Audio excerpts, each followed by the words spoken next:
Cette première participation de la DMP au CPC a permis d'apercevoir des signes encourageants de l'avis des premiers responsables de ce regroupement de partis politiques de l'opposition. Le fait que les propositions de la DMP aient été acceptées pour une programmation future est perçu comme un progrès significatif. La DMP s'engage à poursuivre ses efforts au sein de ce cadre, afin que ces questions essentielles pour la paix et le bien-être du peuple togolais soient traitées dans les meilleurs délais. Faut-il en rire ou en pleurer? La situation politique togolaise est devenue tellement catastrophique, à cause de la méchanceté, jamais égalée sur le continent africain, d'un soi-disant régime politique contre son propre peuple, qu'on en vient quelquefois à douter de son intelligence et à se demander si on n'a pas perdu la raison. Et c'est exactement ce qui se passe depuis plusieurs décennies avec l'opposition togolaise. Et quand nous écrivons opposition togolaise, nous voulons parler de la vraie opposition, car notre pays regorge de dangereux plaisantins qui se disent aussi opposants.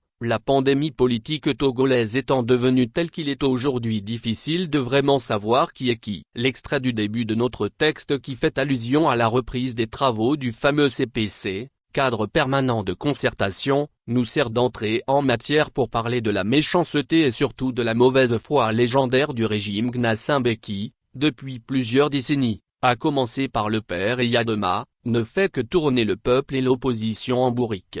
Devrait-il y avoir encore des femmes et des hommes politiques togolais, surtout de la vraie opposition, qui ne savent pas qu'on ne peut plus jamais faire confiance au régime Gnassingbé, après toutes les douloureuses expériences vécues, chaque fois où l'opposition avait commis la faute de vouloir négocier avec ce pouvoir de fait qu'on ne présente plus, et ce depuis aujourd'hui plus de 3 décennies? Normalement la réponse à cette question devrait être naturellement non. Personne, parmi tous ceux qui se disent de l'opposition vraie, qui souhaite et cherche à tout prix le départ de ce régime anti-peuple togolais, ne devrait plus accepter s'asseoir à la même table avec ces hommes et femmes d'unir pour des pourparlers quels qu'ils soient. Non pas parce que l'opposition serait radicale, mais accepter de faire un tel pas vers un pouvoir aussi autiste et réfractaire à toute idée d'alternance au sommet de l'État, serait perdre son temps et leur permettre d'en gagner. Malheureusement nous sommes au Togo où l'agenda des uns et des autres au sein de l'opposition n'est pas forcément le même. Toutes les fois où le régime Gnassingbé,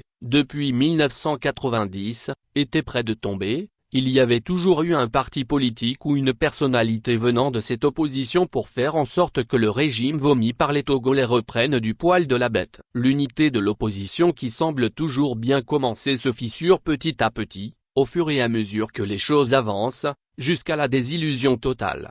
C'est au vu de tout ce qui précède que nous sommes étonnés par l'enthousiasme affiché par la première responsable de la DMP, dynamique pour la majorité du peuple, Madame Brigitte Adjamago-Johnson, par rapport à leur première participation aux travaux du CPC, cadre permanent de concertation.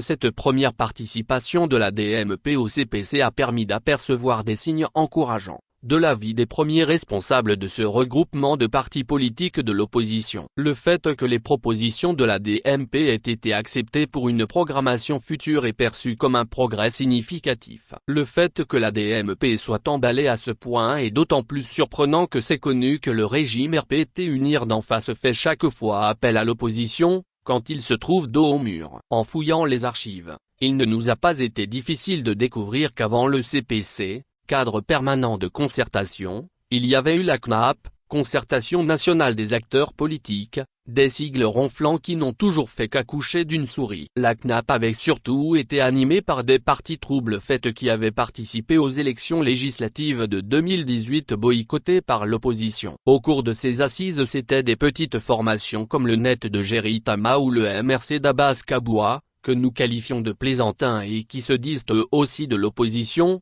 qui avait fait la loi.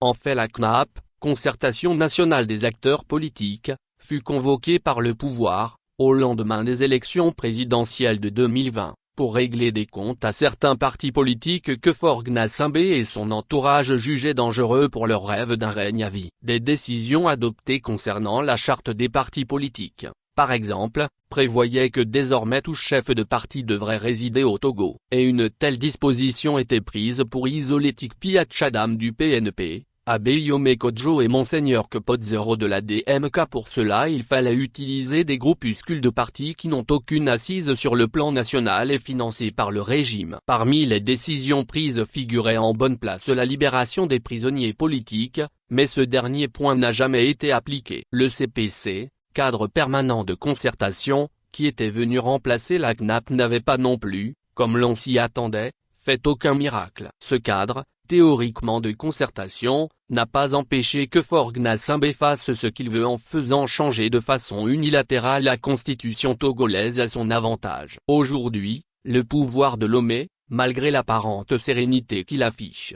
a peur des lendemains incertains qui pourraient lui coûter cher, avec, par exemple, la mise sur pied des regroupements de l'opposition, surtout dans la diaspora, comme Freedom Togo. C'est pourquoi ils ressortent de leur chapeau le machin CPC, cadre permanent de concertation, et cherchent des opposants qui pourraient leur servir de crédit pour une énième arnaque qu'ils pourraient brandir à l'extérieur comme la preuve de leur volonté de dialoguer avec l'opposition. Alors que tout le monde sait que parallèlement le régime de dictature du Togo fait ce qu'il veut pour ne jamais quitter le pouvoir. La libération des prisonniers politiques que la DMP souhaite voir figurer à l'ordre du jour des discussions du CPC est un sujet tabou pour le régime de Faure Gnassingbé. Ce problème concernant les détenus politiques était au menu des pourparlers de la CNAP, concertation nationale des acteurs politiques, au lendemain des élections présidentielles de 2020, comme nous l'avons déjà évoqué plus haut. Aujourd'hui, plus de 4 ans après, aucun prisonnier politique n'a été libéré. La mauvaise foi du pouvoir togolais, pour qui la mise sur pied de tels cadres de réflexion n'a pas pour but un règlement durable des problèmes politiques de notre pays, nous fait douter que l'accueil réservé aux propositions de la DMP soit vraiment sincère. Madame Brigitte Adjamago, du haut de son expérience, devrait le savoir pour éviter de servir de caution à un régime Gnassingbé aux abois.